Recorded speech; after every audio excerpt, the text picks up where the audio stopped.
Good evening, everyone. I'm Cheryl Kerr, and I'm going to be doing the Advent reading tonight for December 12th. And these readings are from a book by John Piper. The title of this evening's reading is The Glory of the Word Made Flesh. John 1:1 says this, "In the beginning was the Word, and the Word was with God, and the Word was God." There have always been sectarian groups who have resisted the mystery implied by these two phrases. The Word was with God, and the Word was God. They say in their bondage to merely human conceptuality that you can't have it both ways. Either he was God, or he was with God. If he was with God, he wasn't God. And if he was God, he wasn't with God. So to escape the truth of these two sentences, sometimes they change the translation. But what this verse teaches is that the one we know as Jesus Christ, before he was made flesh, was God, and that the Father also was God. There are a plurality of persons and a singular God. This is part of the truth that we know as the Trinity. This is why we worship Jesus Christ and say with Thomas in John 20:28, "My Lord and my God." Why was he called the Word? One way to answer this is to ponder what he might have been called and why this would have been inadequate in relationship to the Word. For example, he might have been called the Deed.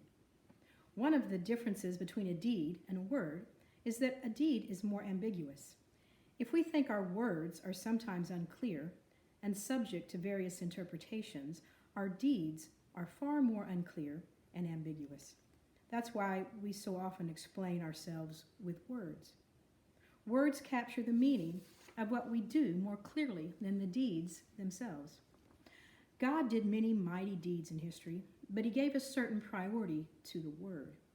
One of the reasons, I think, is that he puts a high value on clarity and communication.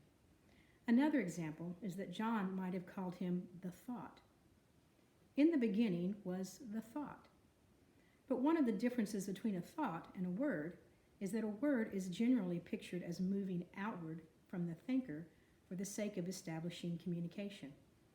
I think John wanted us to conceive of the Son of God as existing both for the sake of communication between him and the Father and for the sake of appearing in history as God's communication to us.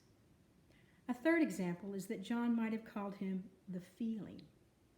In the beginning was the feeling. But again, I would say feelings do not carry any clear conception or intention or meaning. Feelings, like deeds, are ambiguous and need to be explained with words. So it seems to me that calling Jesus the Word is John's way of emphasizing that the very existence of the Son of God is for the sake of communication. First and foremost, he exists and has always existed. From all eternity for the sake of communication with the Father.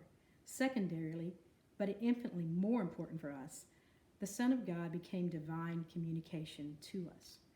One might say in summary, calling Jesus the Word implies that he is God expressing himself to us. Thank you, and have a good evening.